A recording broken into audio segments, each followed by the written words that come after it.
ভগবান শ্রীকৃষ্ণ বলেন, যেটা তোমার পাওয়ার সেটি তুমি ঠিক পাবে, যেভাবে হোক তোমার কাছে এসে পৌঁছাবে বা তুমি ঠিক পেয়ে যাবে।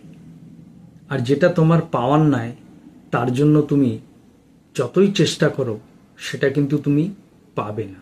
কিন্তু এই কথাটা শুনে হয়তো বলবেন যে তাহলে কি আমরা চেষ্টা করব না, সব কিছু ভগবানের ওপর ছেড়ে দেব? না, চেষ্টা আমাদের সকলকেই করতে হবে এবং সঠিকভাবে কর্ম করতে হবে।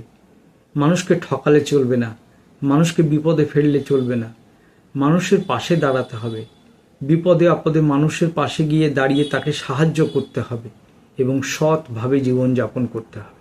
তাহলে আপনার যা পাওয়ার একদিন না একদিন আপনি ঠিক পেয়ে যাবেন। আর যেটা পাওয়ার নয় সেটা আপনি কোনোদিনই পাবেন না।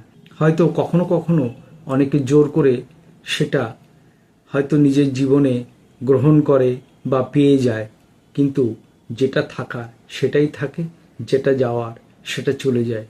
তাই যেটা আছে সেটা নিয়ে আনন্দে থাকুন, আর যেটা চলে যাবে সেটা নিয়ে দুঃখ করবেন না, কষ্ট পাবেন না।